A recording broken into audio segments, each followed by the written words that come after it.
세상 살면서 상처받은 우리 영혼들을 주님의 거룩한 성전으로 불러주시는 감사합니다.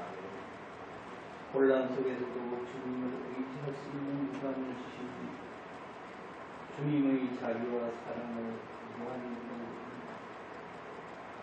주님 앞에 설 때마다 우리는 얼마나 가치가 없고 무기력한 존재인가를 절감하지 않을 수가 없습니다.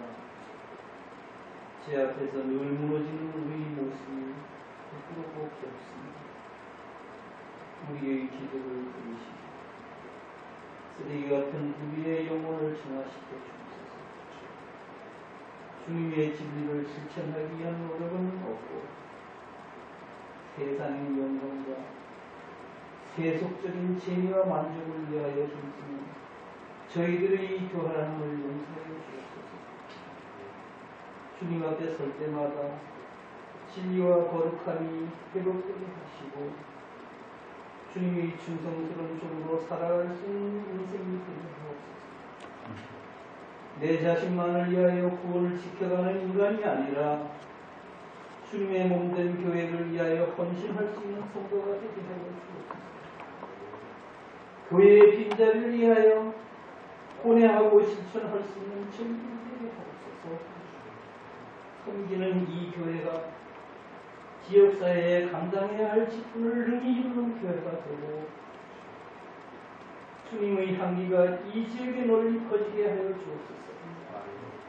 주님의 살아 역사하심을 인정하는 믿음을 주시고 죽을 때까지 십자가를 지며 주님을 따를 수 있는 성도가 되게 하여 주옵소서. 사랑하는 주님, 이 시간에도 주님을 찬양하고 따르기에도 부족한데 이 나라는 큰 혼란 속에 무지한 백성들이 이 편 저편 나뉘어 소리를 저주하고 미워하고 있습니다. 주님이 택하신 이 백성을 불쌍히 여겨주옵시오. 하루속히 이 혼잡에서 벗어나 주님을 따르는 영광스러운 백성이 되게 하여 주옵소서. 간절히 빌고 기원합니다. 귀한 말씀을 구현하시는 목사님과 함께하사 주님의 진리를 바라볼 수 있는 영광스러운 시간이 되게 하여 주옵소서. 아멘. 예수 그리스도의 이름으로 기도드렸사옵니다. 아멘. 이 시간 함께 하나님 말씀 보도록 합시다. 오늘 하나님 주시는 말씀 요한복음 14장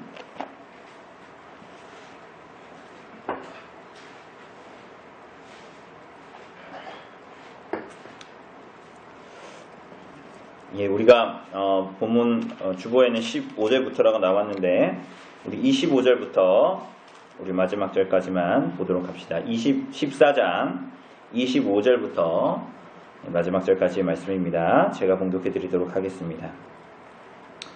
내가 아직 너희와 함께 있어서 이 말을 너희에게 하였거니와 보혜사 곧 아버지께서 내 이름으로 보내실 성령 그가 너희에게 모든 것을 가르치고 내가 너희에게 말한 모든 것을 생각나게 하리라. 평안을 너희에게 끼치노니 곧 나의 평안을 너희에게 주노라. 내가 너희에게 주는 것은 세상이 주는 것과 같이 아니하니라. 너희는 마음에 근심하지도 말고 두려워하지도 말라. 내가 갔다가 너희에게로 온다 하는 말을 너희가 들었나니 나를 사랑하였더라면 내가 아버지께로 감을 기뻐하였으리라. 아버지는 나보다 크심이라. 이제 일이 일어나기 전에 너희에게 말한 것은 일이 일어날 때에 너희로 믿게 하려 함이라. 이후에는 내가 너희와 말을 많이 하지 아니하리니 이 세상의 임금이 오겠음이라. 그러나 그는 내게 관계할 것이 없으니 오직 내가 아버지를 사랑하는 것과 아버지께서 명하신 대로 행하는 것을 세상이 알게 하려 함이로라. 일어나라 여기를 떠나자 하시니라. 아멘. 오늘 사랑하는 여러분, 우리는 지난주에 예수님의 강화가 시작되는 14장의 초반을 보았습니다. 그죠?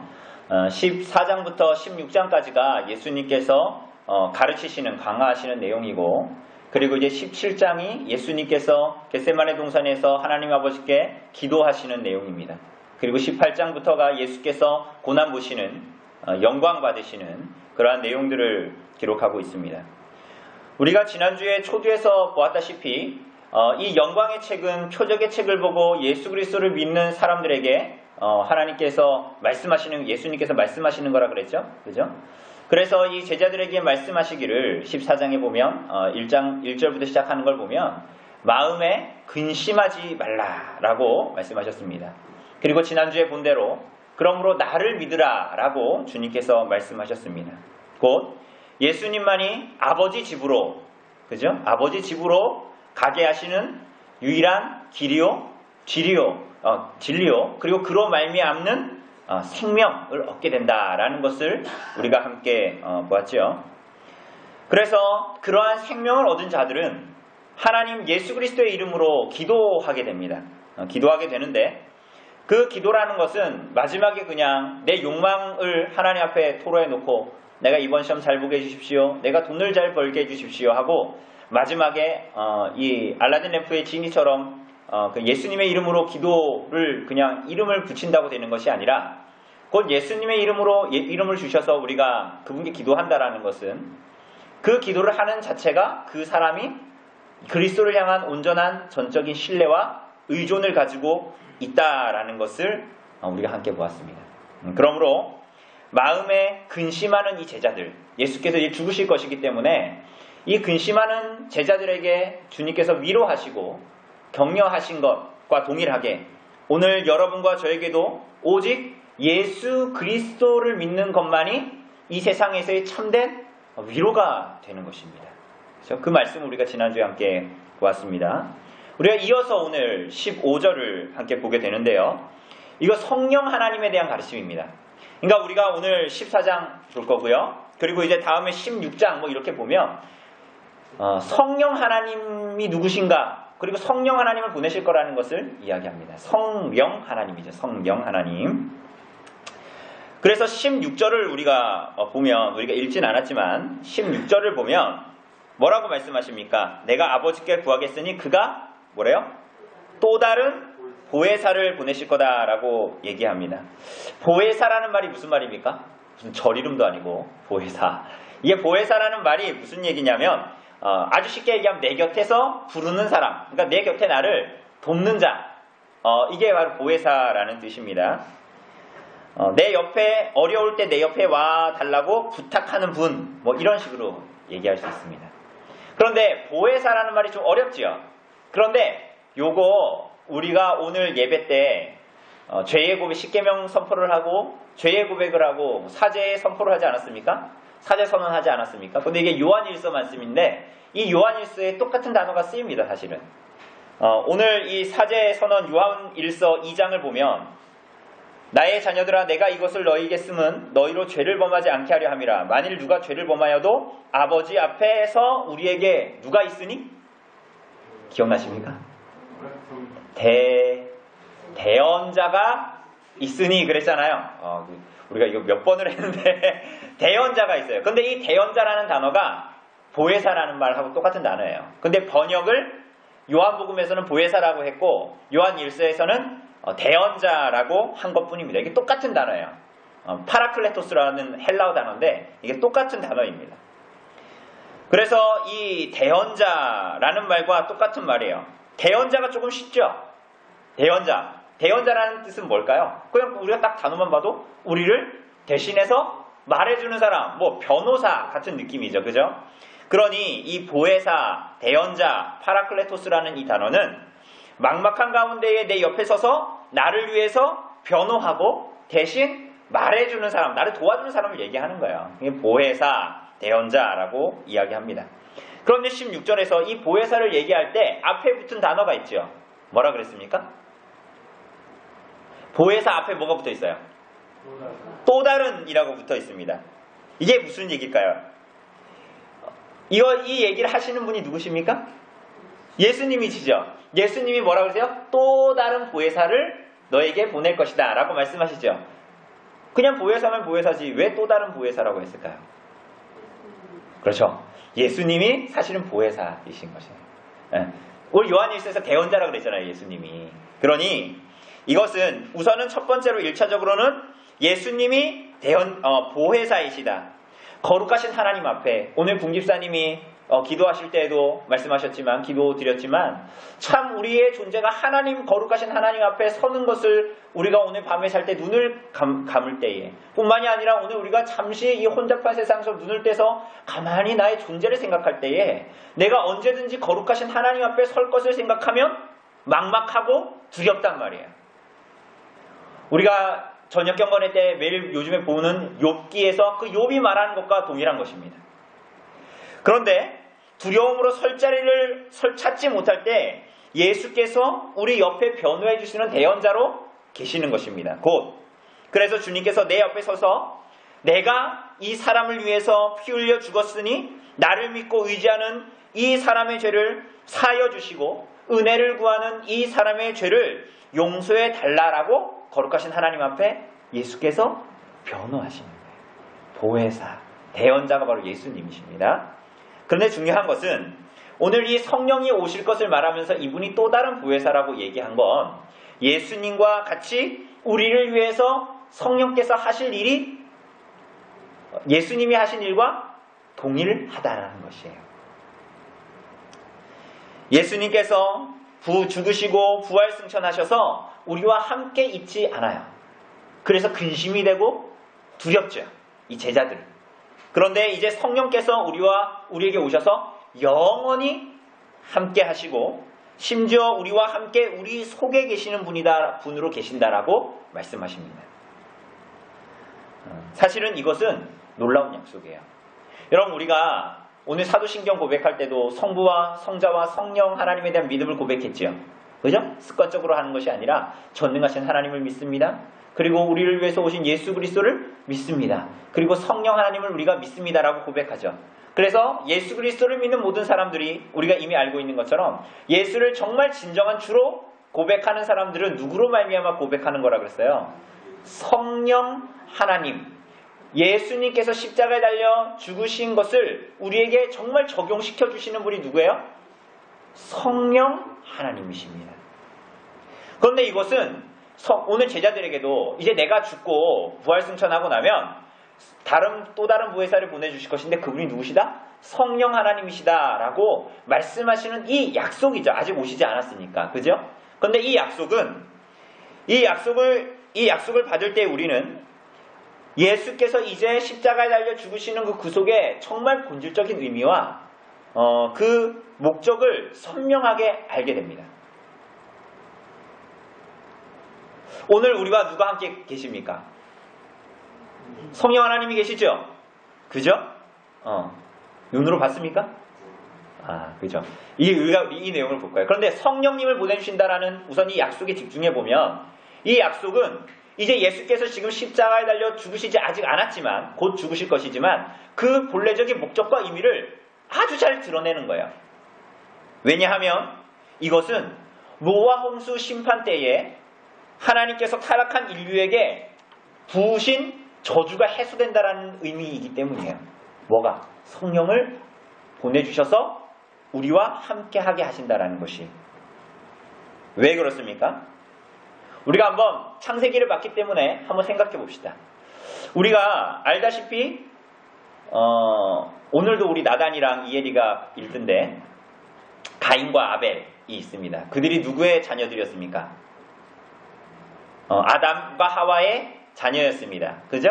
그런데 가인이 어떻게 합니까? 아벨을 죽여버리죠. 그죠? 아벨을 돌로 쳐서 죽이는데 그 이후에 인류는 급격하게 타락하기 시작합니다. 우리가 이미 성경에서 봤다시피. 그런데 하나님은 아벨을 대신해서 또 다른 아들을 주십니다. 그 사람이 누굽니까? 셋입니다. 쉽죠? 가인, 아벨, 그리고 셋째를 주시니까 뭐예요? 셋이에요. 이렇게 기억하시면 돼요. 그런데 이 셋은 누구를 대신해서? 가인이 죽인 아벨을 대신해서 셋을 주신 거예요. 아담과 하와에게. 그래서 이 셋을 통해서 하나님께서 경건한 혈통, 하나님을 진실하게 믿는 경건한 자녀를 가인, 믿음으로 예배드리지 않은 가인을 따라서 주시는 것이 아니라 누구예요? 셋째인 셋을 통해서 하나님께서 경건한 혈통을 이어가게 하십니다. 그래서 창세기 4장 5장에 보면 두 인류가 나와요. 이 땅에 인류가 있는데 두 인류가 나타납니다. 하나는 하나님을 진실하게 믿는 경건한 그 자손들, 그리고 한 사람들은 하나님을 따르지 않는 불경건한 자손들입니다. 그런데 그게 오래가지 않, 중간에 다른 하나님을 따르다가 승천한 에녹과 같은 사람도 있었지만 시간이 오래지 않아서 노아 시대에 이르러서 이 경건한 사람들, 성경은 하나님의 아들들이라고 표현하고 있는데 창세기에 이 하나님의 아들들이 타락합니다. 어떻게 타락해요? 부패한 욕망을 따라 마음대로 자기들이 보기에 좋은 대로 여자들을 취함으로 타락하게 됩니다. 사람의 딸들이라고 나오거든요. 그런데 이 하나님의 아들들이 사람의 딸들을 취했다라고 얘기합니다. 그런데 이건 무슨 얘기냐? 하나님의 천사들이 있어가지고 이 땅에 있는 여자들을 이렇게 데리고 간다 이런 게 아니라 경건한 셋의 자손들이 하나님을 따르지 않은 불경건한 자손들, 가인의 자손들, 이 불경건한 자손들 사람의 딸들과 혼인하였다, 마음대로 취하였다라고 이야기합니다. 6장 2절에 이렇게 나와 있어요. 그래서 창세기 6장 2절에 하나님의 아들들이 사람의 딸들의 아름다움을 보고 자기들이 좋아하는 모든 여자를 아내로 삼는지라 라고 써져 있습니다. 무슨 얘기냐? 하나님의 아들들이 사람의 딸들을 보고 좋았다 하고 판단하여 그들과 결혼합니다. 뭐가 생각나십니까? 하나님의 아들들이 보고 사람의 딸들이 보고 자기가 좋다고 판단되어 그들과 결혼합니다. 뭐가 생각나세요? 에덴 동산에서 아담과 하와의 타락입니다. 하와가 선악과를 따먹은 이유가 뭡니까? 본질적으로는 하나님과 같이 되고 싶어 했지만 그가 그 선악과를 봤을 때 어땠어요? 먹기에도 먹음직스러워 보이고 지혜롭게 할 만큼 탐스럽게 보였다라고 했지요. 그러므로 어떤 목사님은 타락이 뭐냐라고 했을 때 옳고 그름을 생각하지 않고 하나님의 옳고 그름을 생각하지 않고 자기의 옳고 그름에 따라서 결정하며 인생을 살아가는 것, 그것이 바로 타락이다 라고 이야기하기도 했습니다. 하와는 선악과를 봤을 때 자기 눈에 자기 판단에 좋은 것을 생각했지 하나님의 명령과 하나님의 말씀 앞에 옳고 그름을 생각하지는 않았던 거예요. 그래서 자신이 좋은 대로 결정한 것이지요. 창세기 6장에서 하나님의 아들들이 그랬던 거예요. 사람의 딸들을 보고. 그래서 하나님께서 창세기 6장 3절에 이렇게 말씀하십니다. 나의 영이 영원히 사랑과 함께하지 아니하리니 이는 그들이 육신이 됨이라. 다시 한번 읽어드릴게요. 나의 영이 영원히 사랑과 함께하지 아니하리니, 이거 하나님께서 말씀하신 거죠. 이는 그들이 육신이 됨이라. 경건한 자손들마저 부패한 타락한 성품을 가지고 이 땅을 살아가면서 타락했으니 이제는 성령께서 하나님과 함께 하시는 나의 영이 사랑과 함께 하지 않겠다라는, 곧 성령께서 사랑과 함께 계시는 은혜를 아예 거두어 가시겠다라는 저주가 6장에서 선언된 거예요. 창세기 6장에서. 그러므로 오늘 사랑하는 여러분, 그리스도께서 죽으시고 부활승천하심으로 성령 하나님을, 보혜사 성령 하나님을 보내주시겠다라는 이 약속은 뭡니까? 창세기 6장에서 모든 인간들에게 거뒀던 하나님의 영, 성령을, 그 부패한 인간들에게 선언되었던 저주를, 성령께서 사랑과 함께 하시지 않겠다라는 그 저주를 이제 어떻게 하시는 거예요? 그리스도의 구속으로 말미암아, 십자가의 죽으심으로 말미암아 해소시키겠다. 그 저주를 거두시겠다라는 것을 말씀하신 거예요. 그죠? 이해되십니까? 그래서 하나님을 부인하고 거스르는 세상 가운데에 이제는 하나님의 이름을 부르며 하나님과 동행하며 사는 경건한 삶이, 에녹이 하나님과 함께 동행하다가 하나님과 함께 하늘에 올라간 것과 같이, 하나님께서 그를 데리고 가신 것과 같이 하나님의 말씀을 따라 살며 하나님 성령께서 함께 하심으로 하나님과 동행함으로 말미암아 이 땅을 살아가게 되는 그러한 삶이 회복될 거라는 거예요. 그렇기 때문에 17절에 보면 뭐라고 얘기합니까? 17절에 그는 진리의 영이라 세상은 능히 그를 받지 못하겠고 이는 그를 보지도 못하고 알지도 못함이라. 그러면서 뭐라 그래요? 그러나 너희는 그를 아나니 그는 너희와 함께 거하시며 또 너희 속에 계시겠음이라 라고 말씀하시는 거예요. 그래서 사랑하는 여러분, 놀라운 약속이고 놀라운 사건입니다. 인간에게 내려졌던 그 모든 저주가 그리스도로 말미암아 해소돼서 성령이 다시 우리에게 오신다라는 거예요. 이제 하나님과 다시 한번 동행하는 놀라운, 아무런 소망이 없는 자들에게 정말 소망이 주어지는 놀라운 일이 벌어지는 거예요. 그것을 약속하시는 거예요. 그런데 이것은 갑자기 벌어지는 일이 아니라 구속의 약속, 구약의 약속이 그 때가 참에 성취되어지는 일이 바로 오늘 이 성령을 보내주신다라는 약속입니다. 여러분, 우리가 아는 대로 열왕기에 보면 솔로몬이 성전을 짓잖아요. 굉장히 놀라운 성전을 짓게 됩니다. 그죠? 성전을 짓게 되고 봉헌하면서 열왕기상, 우리가 이제 신년 들어서 같이 읽었지만 거기서 봉헌하면서 솔로몬이 기도를 합니다. 그죠? 근데 거기에 보면 이렇게 말합니다. 하나님이 성전 지어놓고 솔로몬이 하는 얘기예요. 참으로 하나님이 참으로 땅에 거하시리까? 우리가 이렇게 삐까뻔쩍하게 지어놨는데 여기에 하나님 거하시겠습니까?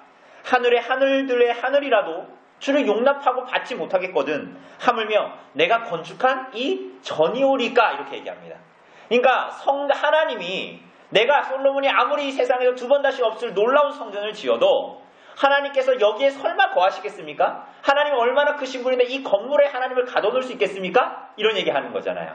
그래서 하늘과 하늘들의 하늘이라도 주를 용납하지 못하겠습니다. 이렇게 솔로몬이 얘기하죠. 그러나 하나님이 인간이나 인간의 건축물이 하나님을 수용할 수 없을지라도 하나님은 사람들과 함께 거하시고자 원하십니다. 그것이 원래 하나님께서 인간을 창조하시고 그 인간 가운데에 주시고자 했던 놀라운 하나님의 이 교제, 사귐이었습니다. 그리고 그것이 끊어진 것이 인간의 범죄와 타락 때문이었고 그 회복을 내다본 것이 바로 예수 그리스도의 구속의 사역이었던 거예요.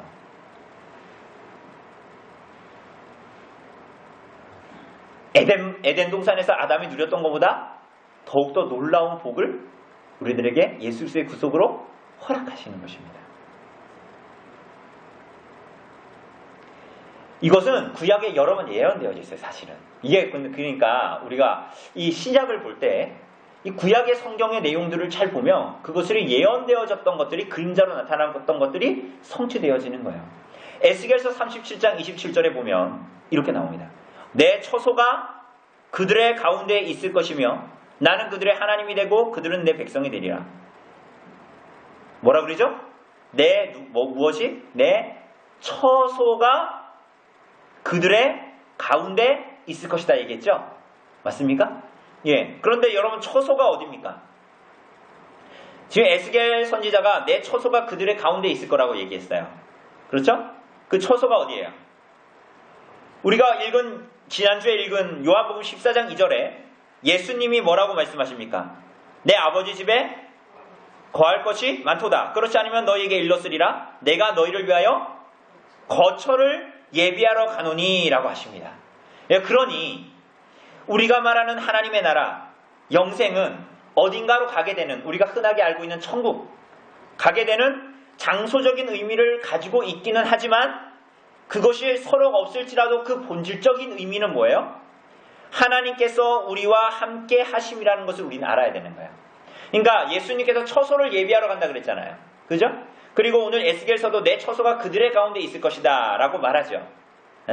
그 의미는 우리가 정말 부활한 몸을 가지고 정말 그리스도의 하나님의 나라에 갈 것이지만 그 처소를 예수님께서 죽으심으로 구속사역으로 예비할 것이지만 그 본래적인 의미는 뭐냐? 하나님께서 우리와 함께 하신다라는 거예요. 그래서 에스겔서가 내 처소가 그들의 가운데 있을 것이며 나는 그들의 하나님이 되고 그들은 내 백성이 되리라라고 그래서 말씀하신 거예요. 스가랴서 2장 10절은 이렇게 얘기하죠. 여호와의 말씀에 시온에 따라 노래하고 기뻐하라. 하나님을 믿는 사람들을 시온의 딸이라고 얘기한 거예요. 그러면서 이는 내가 임하여 네 가운데 거할 것임이니라. 이게 구약의 다 예언들이에요. 그리스도를 진실하게 구주로 믿는 사람들에게 주어지는 영원한 생명, 그걸 줄여서 뭐라 그럽니까? 영원한 생명, 영생, 영생의 본질적인 요소가 뭐라는 거예요? 하나님이 우리와 함께 계시는 거예요. 여러분, 근데 오늘 여러분 하나님과 함께 계세요? 예수님이 우리와 함께 계십니까 지금? 함께 계십니까? 예수님 함께 계세요? 예수님 몸이 있어야 되는데 예수님 저 몸이 지금 옆에 있습니까? 누가 함께 계시는 거예요? 그리스도께서 부활 승천하시고 성령 하나님을 우리에게 보내주셔서 우리를 처소 삼으신다라는 거예요. 네?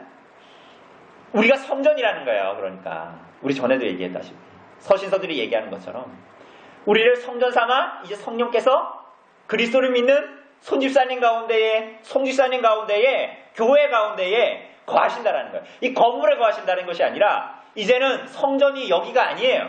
그죠? 하나님이 거하시는 곳이 어디예요? 물론 온 세상에 편만하시죠. 그러나 그리스도를 진실하게 믿는 우리들에게 하나님께서, 성령께서 우리와 이제 함께 하신다는 거예요.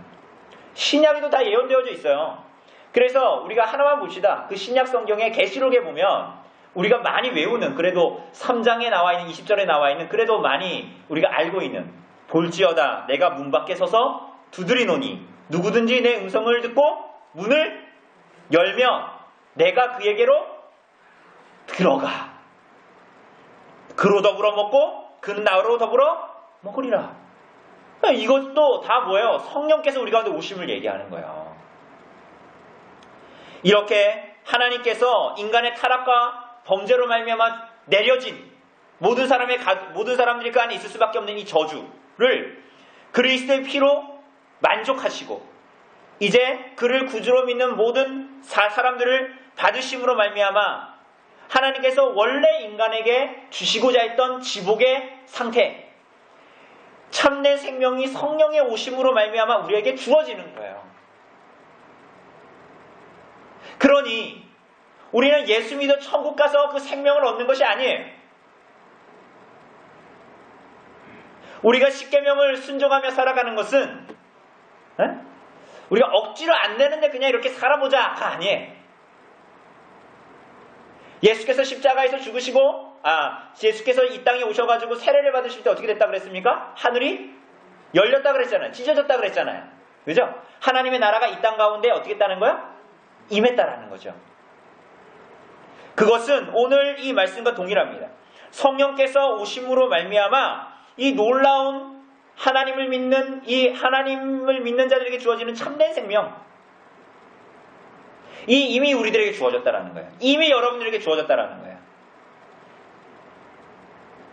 그러니까 별로 안 놀랍다는 게 우리들의 비극입니다. 그게 이 놀라운 복이 주어졌는데 우리가 그것을 별로 지복으로 누리지 못하고 있다라는 거죠. 그래서 그 분은 진리의 영이다라고 17절에서 얘기하는 것입니다. 이 보혜사가 무슨 영이라고요? 그는 진리의 영이다. 왜 성령님이 진리의 영이십니까? 이제는 자신의 힘과 자랑과 욕구와 자기 사랑으로 자기가 좋고 싫고의 생각으로 살지 않고 타락한 존재로 살지 않고 이제는 하나님의 말씀의 옳고 그름, 하나님의 진리의 옳고 그름에 따라 살아가기 때문입니다. 누구를 받아들인 자들이? 성령을 받아들인 자들이, 성령을 받은 자들이 이제 어떻게 산다고요? 내가 보기에 좋고 내가 느끼기에 좋고 싫음을 따르는 것이 아니라 뭐에 따라서? 하나님의 말씀을 따라서. 그러니까 하나님의 말씀이 곧 뭡니까? 진리니까 성령님이 뭐예요? 진리의 영이신 거예요. 여기에 더해서 성령께서 근심하고 있는 제자들에게 위로자가 되실 뿐만이 아니라 대언자, 변호자로 오시는 이유는 또한 진리의 영이라고 성령님을 말한 데 또한 있습니다. 결국은 보혜사가 하시는 일이 뭐냐? 대언자가 되고 변호인이 된다라고 말씀하셨잖아요. 그런데 이것은 예수 그리스도의 참된 증인이 되도록 제자들을, 교회를 도우신다라는 의미이기도 합니다. 곧 제자들은 성령의 도우심, 보혜사의 도우심으로 말미암아 진리의 영의 도우심으로 말미암아 예수님이 길이요 진리요 생명이라는 것을 증거하는 자리에 있게 됩니다. 그래서 보혜사가 우리를 도우시는데 그분을 진리의 영이라고 하는 거예요.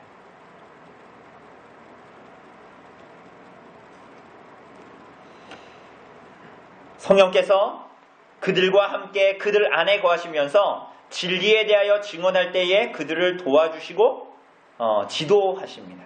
26절에서 말하는 대로 예수님의 모든 말씀을 기억하게 하실 것이고 그들의 증거를 통해 세상의 진리이신 자신을 드러내시는 거예요. 그러니까 오늘 여러분과 제가 존재적으로 구주 예수 그리스도를 믿는다 라고 얘기했을 때는 우리는 성령으로 말미암아 그리스도를 받아들인 사람들이에요.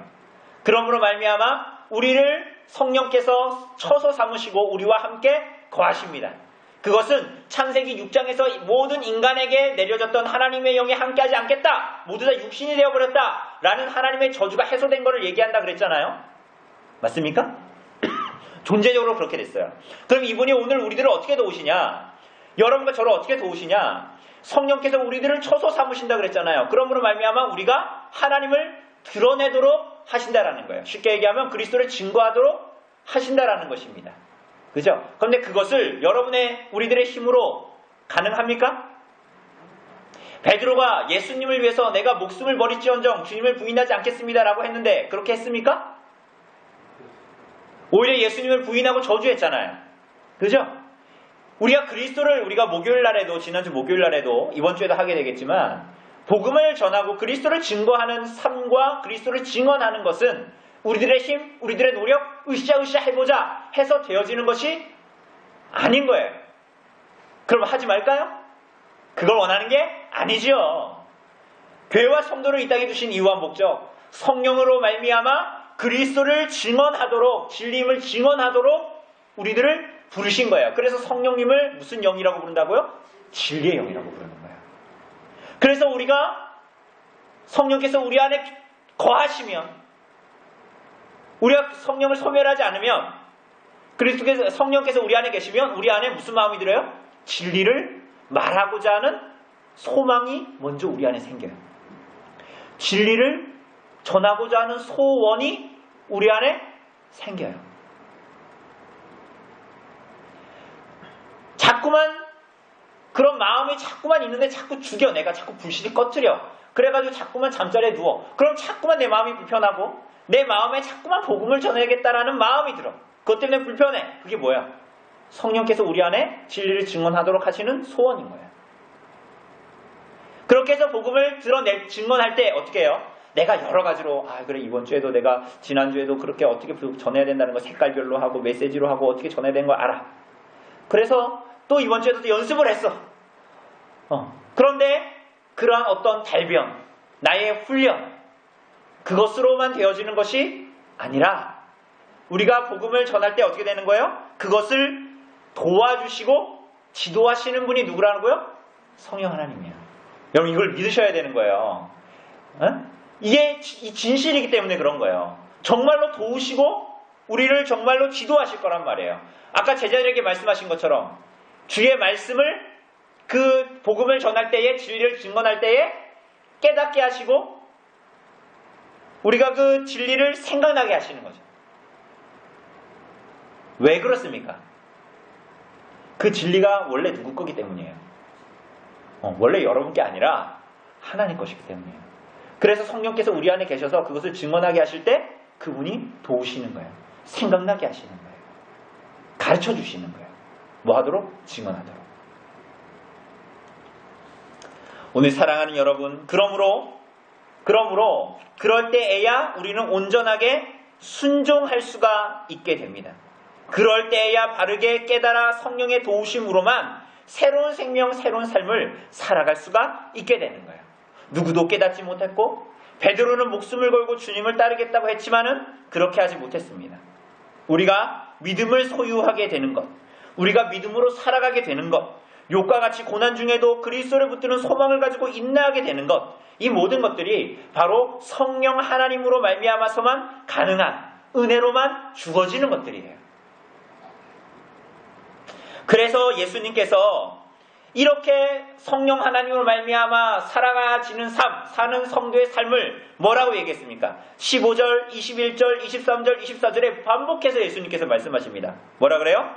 15절에 너희가 나를 사랑하면 나의 계명을 지키리라. 21절에 나의 계명을 지키는 자라야 나를 사랑하는 자다. 23절에 예수께서 대답하여 이르시되 사람이 나를 사랑하면 내 말을 지키리니. 계명에 순종하는 것, 하나님의 진리의 말씀에 붙어서 나의 좋고 싫음이 아니라 주님의 명령에 맞고 틀림, 그리고 옳고 그름이 다른 무엇보다도 주님의 명령에 붙어 있는 거예요. 이것은 하나님의 형상으로의 회복이요, 그리스도의 형상으로의 회복, 그리고 하나님께서 지으신 원래의 참된 인간의 형상의 회복으로 우리들을 이끄시는 거예요. 그러나 세상은 그것을 받지 못합니다. 세상이 봤을 때 하나님의 계명에 순종하며 살아가는 것은 어리석어도 그렇게 어리석은 것이 없는 삶입니다. 미련한 것입니다. 22절에 보면 가룟 유다가 아닌 다른 유다가 예수님에게 물어봐요. 뭐라고 물어보냐면 주여 왜 세상에 자신을 드러내지 않으십니까? 라고 묻습니다. 유다의 말에는 의구심이 있는 거예요. 유다의 질문에는 뭐냐?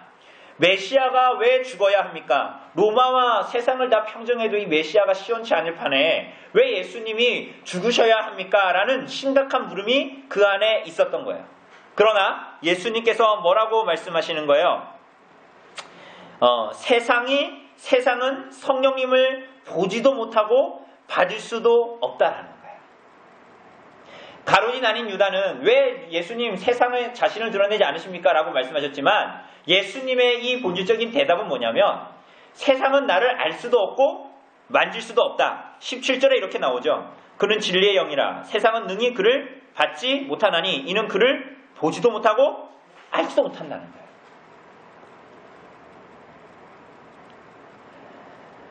다만 사랑하는 여러분, 계명에 순종함으로 주님을 사랑하는 자들만이 있을 뿐입니다. 그렇게 주님을 믿는 자들이 살아가는 이 세상에서 하나님을 믿는 사람들이 맞닥뜨리게 되고 마주하게 되는 것은 어려움, 고난, 번거로움, 거슬림입니다. 그래서 이어서 18절에서 주시는 말씀이 뭡니까? 18절에 내가 너희를 고아와 같이 버려두지 아니하고 너희에게로 오리라. 내가 너희를 고아와 같이 버려두지 않겠다라는 것이죠. 고대 근동에서 고아나 과부는 사회에서 불이익을 당할지 모른다라는 말과 동의어입니다. 그래서 착취를 당할 대상이기도 하고 어떻게 보면 천대를 당할 대상이 바로 누굽니까? 고아와 과부입니다. 왜 그래요? 보호자가 없는 것이기 때문이죠. 그러므로 성경에서 고아를 말할 때 그것은 압박과 위협을 주는 그 삶의 현장에서 기댈 곳이 없는 이러한 사람들에게 호소할 곳이라고는 하나님밖에 없는 자들, 이러한 자들을 얘기할 때 누굴 얘기해요? 고아, 과부를 이야기합니다. 그래서 말라기서 3장 5절과 같은 선지서를 보면 메시아께서 고아들을 압제하는 자들을 무섭게 심판하실 것이다. 내가 그 고아들의 증인이 될 것이다 라고 말씀하는 것을 우리는 보게 됩니다. 여기서 고아는 그러므로 세상에서 압제를 당하고 핍박을 받는 모든 하나님의 백성들을 상징하는 거예요. 그러므로 하나님께서 너희를 고아와 같이 버려두지 않을 것이다 라고 하시는 이 말씀은 예수님께서 이 하나님을 진실하게 믿는 성도와 교회와 이 제자들이 이 세상에서 직면하게 될 박해와 환란이 있다라는 거예요. 그런데 그 가운데에서 그들을 버려두지 않고 그들을 위한 증인, 그들을 돕는 자, 그들의 위로자, 그들의 대변인, 그들의 변호인이 될 것이라고 약속하신 거예요. 그렇죠? 그래서 이들에게 주님께서 뭐라 그러신 거예요? 마음에 근심하지 말라라고 그래서 하시는 거예요. 이게 그냥 덮어놓고 그냥 잘 될 거야 이 얘기 하시는 것이 아니란 말이에요. 사랑하는 여러분 한 걸음 더 나아가서 주님께서 27절에서 뭐라고 말씀하십니까? 동일한 말씀이죠. 뭐라 그래요? 평안을 너희에게 끼치노니 곧 나의 평안을 너희에게 주노라. 그 마음에 근심하지도 말고 두려워하지 말라라고 말씀하시죠. 예수님이 죽으시는데 어떻게 평안할 수 있습니까? 이런 마음이 들겠지만 주님께서 평안을 주신대요. 그런데 그것은 세상이 주는 평안과 다르대요. 여러분, 세상이 주는 평안이 있어요. 세상이 주는 평안이 있습니다. 정말로. 여러분, 그런데 그것은 거짓 평안이고 거짓 선지자가 말하는 평안과 같아요. 거짓으로 우리에게 잠시 통증을 잊게 해주는 것과 같아요. 이가 아플 때 진통제를 먹죠. 그럼 그 진통제를 먹으면 이가 낫습니까?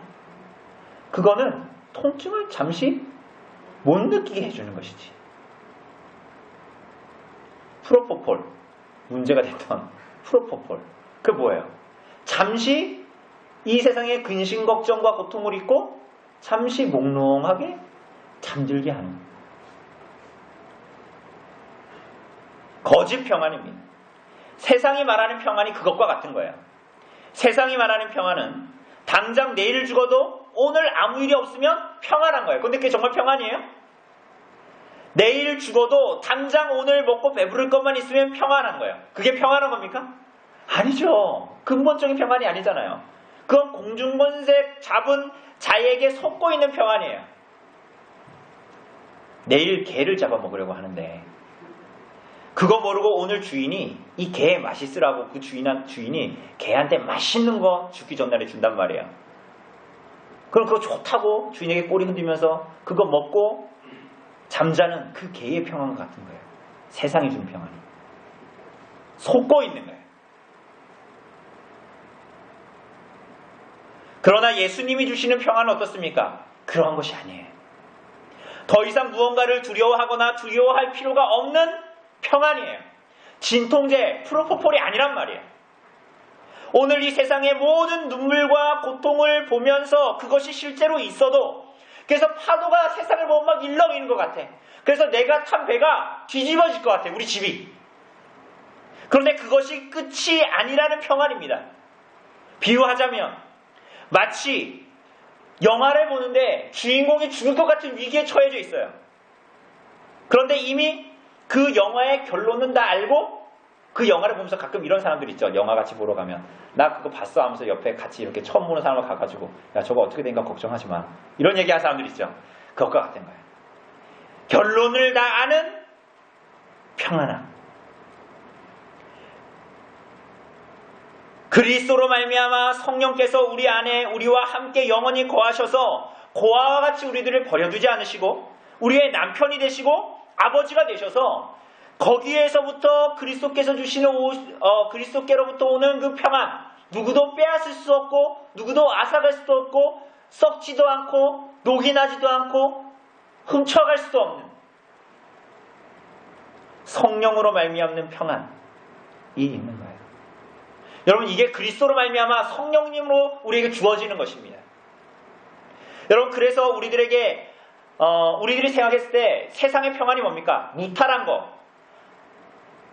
세상에서 우리가 평안하다라는 것은 뭐예요? 아무 일도 일어나지 않고 무탈하게 지내는 걸 뭐라 그럽니까? 평안하다라고 얘기하잖아요. 그러나 그리스도인들에게 오늘 하나님을 믿는 여러분과 저에게 이 세상에서 평안함은 뭡니까?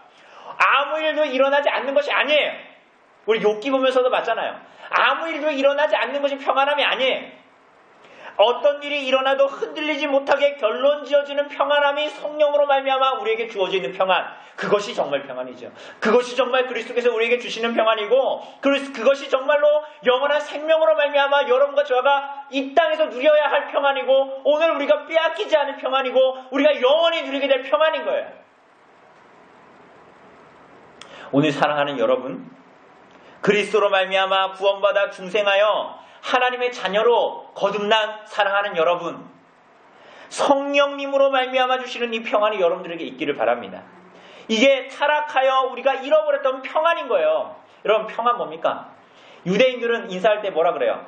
안녕하세요 이렇게 안 하죠. 그 말이 뭡니까? 샬롬. 들어보셨죠? 샬롬 이겁니다. 샬롬이 무슨 뜻이에요? 평안이라는 뜻이에요. 우리가 에덴 동산에서 범죄하여 잃어버린 샬롬.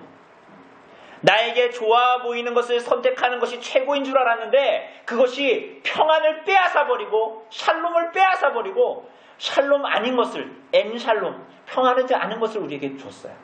그걸 이 세상이 누리고 있는 거예요. 이 세상 사람들이 누리며 살고 있는 거예요.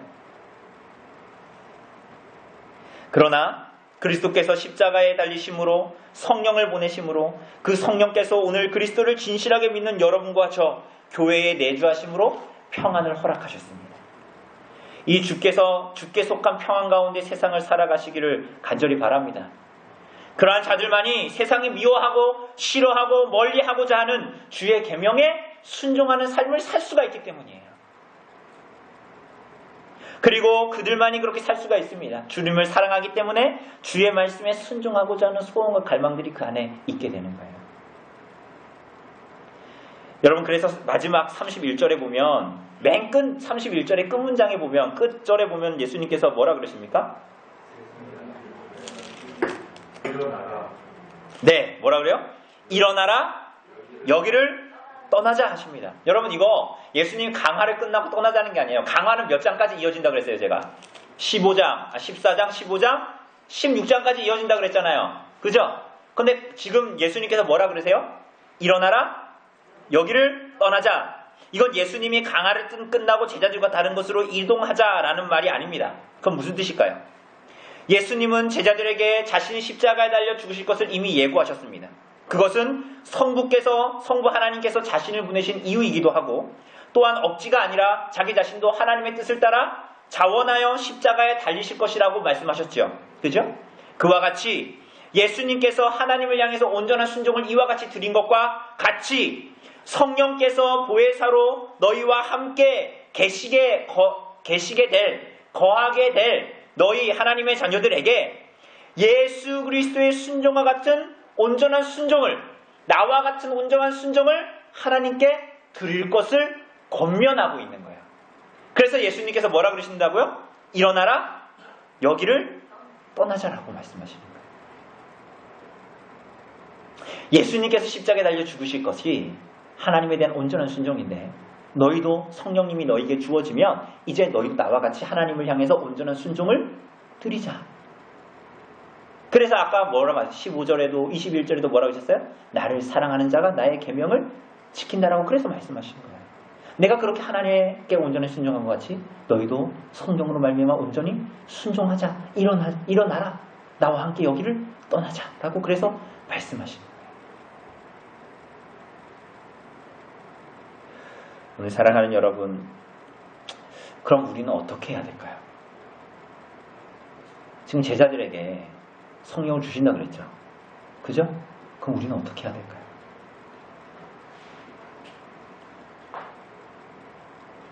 하이델베르크 요리문답 53문답은 이렇게 물어요. 성령에 관하여 당신은 무엇을 믿습니까? 근데 이렇게 답합니다. 잘 들어보세요. 이거 우리가 공부했던 겁니다. 첫째, 성령은 성부와 성자와 함께 참되고 영원한 하나님이십니다. 맞습니까? 네, 그렇죠? 둘째, 그분은 또한 나에게도 주어져서, 누구에게 주어진다고요? 나에게, 여러분에게 주어져서 나로 하여금 참된 믿음으로 그리스도와 그의 모든 은덕에 참여하게 하며 나를 위로하고 영원히 나와 함께 하십니다. 이렇게 말하고 있습니다. 성령님은 선물로 주어집니다.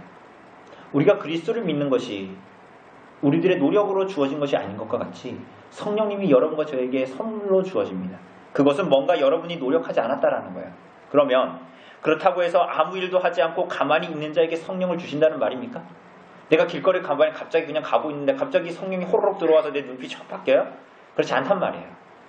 누가복음 11장 13절에 그래서 이렇게 말씀하십니다. 예수님께서 너희가 악한 자라도 좋은 것을 자식에게 줄 알거든 하물며 너희 하늘 아버지께서 구하는 자에게 성령을 주시지 않겠느냐 이렇게 말씀하세요.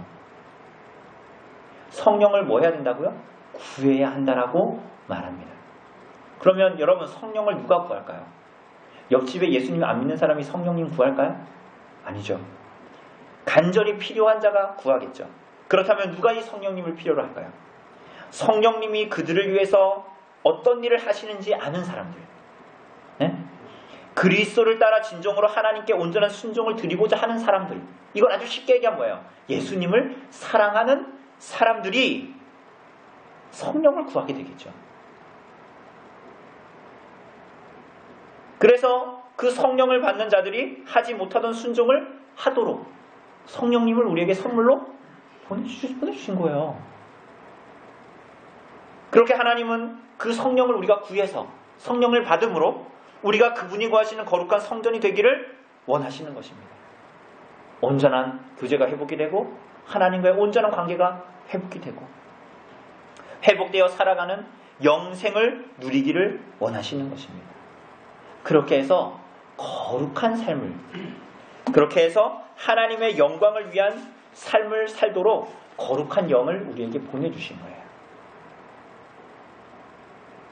그 부르심 앞에 서 있는 사람들이 바로 여러분과 저, 하나님 거룩한 나라, 교회, 오늘 하나님의 성도들인 것입니다. 사랑하는 여러분, 우리를 홀로 두지 않으셨습니다. 그죠? 위로자요, 변호자요, 도우시는 분이신 성령님을 주시고 그분을 구하라 라고 하셨습니다. 그 안에서의 우리는 하나님을 즐거워해서 사랑해서 하나님의 거룩을 드러내고 하나님의 영광을 드러내는 삶을 살 수 있게 됩니다. 오늘 우리 사랑하는 성도 여러분, 이 초대에 응답하시기를 바랍니다. 그것이 영생의 의미인 거예요. 이게 이 땅에서 시작된 하나님의 나라에서 누리게 되는 참된 생명의 의미인 거예요. 오늘 성령으로 말미암는 이러한 삶, 성령님을 구하여 그분이 우리의 위로자요 변호자가 되신다고 하시니 그분을 받아들이고 그러므로 말미암아 이 땅을 살아가서 참 하나님의 영광을 위한 삶, 거룩한 삶을 오늘 시작하시기를 바랍니다. 오늘 새롭게 시작하시길 바랍니다. 여러분 멀리 있지 않아요. 그분께서 우리와 함께 계신다라고 말씀하셨어요. 그분께 구하라고 하셨어요. 하나님께서 말씀하셨어요. 너희가 악한 사람이라도 자기 자식한테 좋은 거 줄 줄 알지 않냐? 하물며 내가 너희에게 성령을 주지 않겠냐? 내가 내 아들을 너희를 위해서 줬는데 너희가 성령을 구한다고 한들 내가 주지 않겠냐? 라고 물으시는 거예요. 우리에게 도전하시는 거예요. 오늘 살아가는 여러분, 나의 옳고 그름이 아닙니다. 나의 좋고 나쁨이 아니에요.